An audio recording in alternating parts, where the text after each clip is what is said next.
Daily ಅವರು ಮತ್ತೆ ಈ ಕೇಸ್ ಬಗ್ಗೆ ಅವರೇ ಹೇಳಿಕೆ ಕೊಡತ್ತಾರಲ್ಲ. ಪ್ರಸಾದ್ ಅಬ್ಬಾಯಿ ಅವರ ಹೌದು. ಅವ್ರೇನು ಅಲ್ಲ, ಈ ಕೇಸ್ ಅವರೇ ಕಮಿಷನರ್ ಇಮಿಡಿಯೇಟ್ ಕರೆಸಿ ಅವರೇ ಎಲ್ಲ ತನಿಖೆ ಮಾಡಿ ಸರಿಯಾಗಿ ಆಗ್ಬೇಕಂತ ನನ್ ಮುಂದೆ ಹೇಳಿದಾರೆ. ಏನು ಮತ್ತೆ ಅವರು ಕೂಡ ನನ್ ಜೊತೆಗೆ ಅದಾರ. ಈಗ ಅವರೇ ಇಲ್ಲ, ಮೇಡಮ್ ಅವರು ನನ್ ಜೊತೆಗೆ ಅದಾರ. ಅಂತ್ಯಕ್ರಿಯೆ ಆಗೋ ತನಕ ಈಗೂ ಬೆಳಿಗ್ಗೆ ಬಂದು ಮನೆಗೆ ಸಂತಾನ ಹೇಳೋದು. ಇಲ್ಲ, ಈ ರೀತಿ ನೀವು ಗೃಹ ಸಚಿವರಿಗೆ ದಾರಿ ತಪ್ಪಿಸಿದ್ರಲ್ಲ, ದಾರಿ ತಪ್ಪಿಸಿದವ್ರಿಗೆ ಯಾರು ಇಲ್ಲಿಂದ ರಿಪೋರ್ಟ್ ಕೊಟ್ಟಾರ? ಅವರೇ ಅಲ್ಲ. ಇಲ್ಲ, ಮುಚ್ಚುಮರಿ ಅಂದ್ರೆ ಈಗ ಮೇಡಮ್ ನನ್ ಮನೆಗ್ ಬಂದು ಈಗ ಬೆಳಿಗ್ಗೆ ಬಂದು ಹೇಳಿದ್ರು, ನಿನ್ನೆ ಹೇಳಿಕೆ ಬಂತ ಗೃಹ ಸಚಿವರ ಮೇಲೆ ನಾನೇ ಖಂಡನೆ ಮಾಡಿದೆ ಈ ರೀತಿ ಕೊಡೋದ್ರಿಂದ. ಇಮಿಡಿಯೇಟ್ಲಿ ನನ್ ಮನೆಗ್ ಬಂದು ಹೇಳೋದ್ರಿ, ಈಗ ನಾನು ನಿಮ್ ಜೊತೆಗೆ ಅದೇನಿ, ಒಂದು ಕೂದಲೆಳೆಯಷ್ಟು ಅದನ್ನ ನಾನು ಇದಕ್ಕೆ ಈ ಕೇಸಿಗೆ ಏನ್ ಬೇಕೆಲ್ಲ ನಾನು ಸಹಕಾರ ಮಾಡ್ತೇನೆ ಅಂತ ಹೇಳೋದು. ಯಾಕೆ ಬಂದ್ರಿ ನನಗೆ ಧೈರ್ಯ ತುಂಬಿದ್ರಿ, ಮತ್ತೆ ನಿಮ್ ಜೊತೆಗೆ ಅದೇನೆ ಅಂತ. ಇನ್ನೂ 4 ಮಂದಿ ಯಾರದಾರ ಅವ್ರ ಹೆಸರು ತಗೊಂಡು ಹೋದ್ರು. ಅವ್ರ ಹೆಸರು ಕೊಟ್ಟಿದ್ದೇನೆ ಪೊಲಿಟಿಷಿಯನ್ಯಾಗ, ಅದನ್ನು ನಾನು ಕೊಟ್ರೆ ನಾನು ಇಮಿಡಿಯೇಟ್ಲಿ ಅರೆಕ್ಷನ್ ಮಾಡ್ತೇನೆ ಅಂತ ಹೇಳಿದ್ರು. ಹೌದಾ? ಈ ಮಾತಿಗೆ ಈಗ ನೀವು ಶಾಸಕರು, ಕಮಿಷನರು ಮತ್ತ ಇವ್ರದ ಹೆಸರು ಹೋಮ್ ಮಿನಿಸ್ಟರ್ ಹೆಸರು ಅಂದ್ರೆ ನೀವು ಶಾಸಕರ ಮೇಲೆ ಆರೋಪ ಮಾಡ್ತಾ ಇದ್ದೀರಾ? ಶಾಸಕರ ಮೇಲೆ ಆರೋಪ ಮಾಡ್ತಾ ಇಲ್ಲ, ನನ್ನ ಜೊತೆಗೆ ಇದ್ರು ಅಂತ ಹೇಳಿದೆ ನಾನು. ಇವರು ಈ ಕೇಸ್ನಾಗ ಜೊತೆಗಿದ್ಕೊಂಡೆ ನಿಮ್ಮ ವಿರುದ್ಧ ಷಡ್ಯಂತ್ರ ಮಾಡ್ತಾ ಇದ್ದಾರೆ ಶಾಸಕರ. ಈಗ ನಾನು ಓಪನ್ ಆಗಿ ಹೇಳಕ್ ಮನ್ಸಿಲ್ಲ.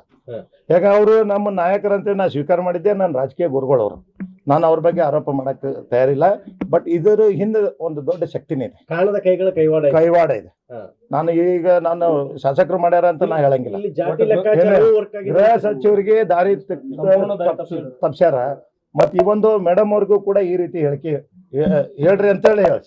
ಈಗ ಇನ್ನೊಂದ್ ಕಡೆ ತಾವು ಹೇಳಿದ್ರಿ, ನನಗೆ ನ್ಯಾಯ ಸಿಗದೆ ಹೋದ್ರೆ ನಾನು ಸಿಎಂ ಹೋಮ್ ಮಿನಿಸ್ಟರ್ ಪತ್ರ ಬರಿತೀನಿ. 100% ಇಲ್ಲಿವರೆಗೂ ನಡೆದ ತನಿಖೆ ನಿಮಗೆ ತೃಪ್ತಿ ಇದೆಯಾ? ತನಿಖೆ ಈಗ ಸದ್ಯ ಮನಿ ತನಕ ಚೆನ್ನಾಗಿತ್ತು. ಇದು ಬೆಳವಣಿಗೆ ನೋಡಿದ್ರೆ ನನಗೆ ಈ ಕೇಸ್ 101% ಹಾದಿ ತಪ್ಪಿಸುವಂತ ಹೋಗ್ತಾ ಇದೆ. ಇದೇನಾರ ನಮಗ್ ನ್ಯಾಯ ಸಿಗ್ಲಿಲ್ಲ ಅಂದ್ರೆ ನಾವು ಖಂಡಿತ ನಾವು ಲೆಟರ್ ಬರ್ದಿದ್ದು ಯಾರಿಗೆ? ಏನ್ ನಾವು ಸಿಎಂ ಅವ್ರಿಗೆ ಏನು ಆಡಳಿತ ಪಕ್ಷ ಸಿಎಂ ಅಲ್ಲ, ಗೃಹ ಸಚಿವರೇ ಅಲ್ಲ, ಅವರೇ ಜವಾಬ್ದಾರಿ. ರಾಜ್ಯಪಾಲರಿಗೂ ಬರಿತೀವಿ. ನ್ಯಾಯ ಕೊಡ್ಸೋದ್ ಬಿಟ್ಟು ಇದನ್ನ ದಿಕ್ ತಪ್ಪಿಸಿ ಬೇರೆ ರೀತಿ ಒಯ್ದ್ರೆ ನಮ್ಮ ಸಮಾಜದವ್ರು ಸುಮ್ಮನೆ ಇರ್ತಾರ. ಎಲ್ಲ ನಮ್ಮ ಮಾತಾಡಿದ್ರ ತಮ್ಮ ಜೊತೆ? ನನ್ನ ಜೊತೆ ಈಗ ಸದ್ಯ ಯಾರು ಮಾತಾಡಿಲ್ಲ. ನನಗೆ ಲಕ್ಷ್ಮೀ ಹೆಬ್ಬಾಳ್ಕರ್ ಮೇಡಮ್ ನೇರವಾಗಿ ನನ್ನ ಮನೆಗೆ ಬಂದು ನನ್ನ ಕುಟುಂಬಕ್ಕೆ ನನಗೆ ಎಲ್ಲರಿಗೂ ಸಂತಾನ ಹೇಳಿದ್ರು.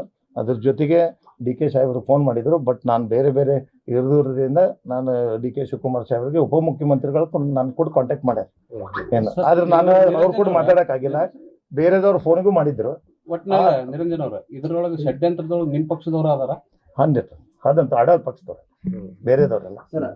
ಇದ್ರ ನಡುವೆ ನಿಮ್ಮ ಫಯಾಜು ಮತ್ತು ನೇಹಾ ಅಂತೇಳಿ ಒಂದು ಅಕೌಂಟ್ ಕ್ರಿಯೇಟ್ ಆಗಿದೆ ಇನ್ಸ್ಟಾಗ್ರಾಮ್. ದೂರ ಏನಾದ್ರು ಕೊಡ್ತೀವಿ? ಮತ್ತೆ ಯಾಕೆ ಕ್ರಿಯೇಟ್ ಆಯ್ತು ಅದ್ರ ಬಗ್ಗೆ ನಾನು ದೂರ ಹೇಳಿದೆ. ನಾನು ಸೈಬರ್ ಕ್ರೈಮಿಗೆ ಇಮಿಡಿಯೇಟ್ಲಿ ಆಕ್ಷನ್ ತಗೋರಿ ಅಂತ ಹೇಳೀನಿ. ಇಂಥ ಸೋಷಿಯಲ್ ಮೀಡಿಯಾ ಬರೋದ್ರಿಂದ ಆಕಿನ ಮೇಲೆ ಮತ್ತಷ್ಟು ಬೇರೆದವ್ರು ತಪ್ಪರ್ಥ ಮಾಡ್ಕೋತಾರಿಲ್ಲ. ನಮ್ಮ ಮಂತನ ಗೌರವಕ್ಕೆ ಧಕ್ಕೆ ಬರ್ತೈತಿಲ್ಲ. ಅದನ್ನ ಇಮಿಡಿಯೇಟ್ಲಿ ಇವ್ರ ಪೊಲೀಸ್ ಇಲಾಖೆದವ್ರು ಸ್ಟಾಪ್ ಮಾಡ್ಬೇಕ ಬೇಡ. ಅದಕ್ಕೆಲ್ಲ ಇವ್ರು ಮಾಡೋದ್ ಬಿಟ್ಟ ಅಂತ ಫೇಕ್ ಅಕೌಂಟ್ ಕ್ರಿಯೇಟ್ ಮಾಡಿ ಅವ್ನ ಒಳಗದಾನ. ಹೆಂಗ್ ಕ್ರಿಯೇಟ್ ಮಾಡ್ತಾನ ಅವನು? ಅವನ ಕಡೆ ಮೊಬೈಲ್ ಇದೆಯಾ? ಒಳಗ್ ಕೊಟ್ಟು ಮಾಡ್ಸಾತಾರ ಅಂದ್ರೆ ಸರ್ ಈಗ ಓಪನ್ ಅಪ್ ಇದೆ. ಇದು ನನ್ನ ಮಗಳ ಮೇಲೆ ತಪ್ಪು ತಿಳೋಕೆ ಬರುವಂತ ಇದು ಮಾಡತ್ತಾರ. ಈ ಕಾಲೇಜ್ನಾಗೆ ಎಲ್ಲರೂ ಕೂಡ್ಕೊಂಡು ಇದ್ದವ್ರು, ಇವರು ಈವೆಂಟ್ನಾಗೆಲ್ಲ ಪಾರ್ಟಿಸಿಪೇಟ್ ಮಾಡಿದವರು, ಕಾಲೇಜ್ ಎಲ್ಲ ಪ್ರತಿ ಗ್ಯಾದರಿಂಗ್ನಾಗೂ ಕೂಡ ಎಲ್ಲ ಇದ್ದವ್ರು. ಇಂಥ ಇವು ಈಗ ಅವು ಫೋಟೋ ವೈರಲ್ ಮಾಡ್ಕೊಂತ ಅಡ್ಡಾಡಿದ್ರೆ ಈಗ ಅವ್ರ ಮೇಲೆ ಸೈಬರ್ ಕ್ರೈಮ್ ಇಮಿಡಿಯೇಟ್ಲಿ ಅವ್ರು ಯಾರು ಫೇಕ್ ಅಕೌಂಟ್ ಕ್ರಿಯೇಟ್ ಮಾಡಿ ಈ ತರ ಸೋಷಿಯಲ್ ಮೀಡಿಯಾದಾಗ ಹಾಕತ್ತಾರ ಅದನ್ನ ಅಕೌಂಟ್ ಬಂದ್ ಮಾಡ್ಬೇಕು. ಮತ್ತೆ ಅದ್ರ ಜೊತೆಗೆ ಇಮಿಡಿಯೇಟ್ಲಿ ಅದನ್ನ ಅರೆಸ್ಟ್ ಮಾಡ್ಬೇಕು ಯಾರು ಫೇಕ್ ಹಿಂಗ್ ಮಾಡತ್ತಾರಂತ.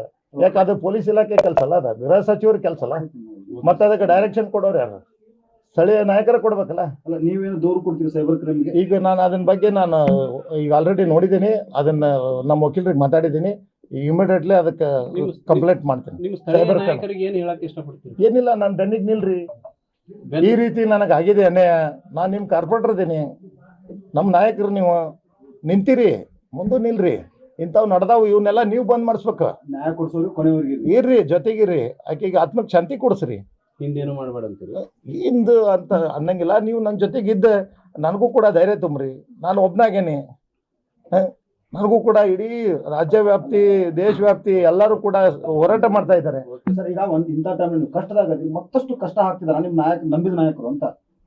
ಅದ್ರ ಬಗ್ಗೆ ನಾನು ಈಗ ಅವರೇ ಅಂತ ನಾನು ಡೈರೆಕ್ಟ್ ಆಗಿ ಆರೋಪ ಮಾಡಕ್ಕೆ ಸರಿ ಅನ್ಸಂಗಿಲ್ಲ. ಬಟ್ ಅವ್ರು ಬೆನ್ನಿಗಂತೂ ನಿಂತಿದ್ರು, ನಾನು ನೋಡೇನಿ, ನನ್ನ ಜೊತೆಗೆ ಅದಾರ. ಆಯ್ತು, ಏನು ನನ್ನ ಮಗಳಕ್ಕೆ ಅಂತ ತಿಳ್ಕೊಂಡು ಎಲ್ಲ ಮಾಡ್ಯಾರ. ಬಟ್ ಅವ್ರ ಬಗ್ಗೆ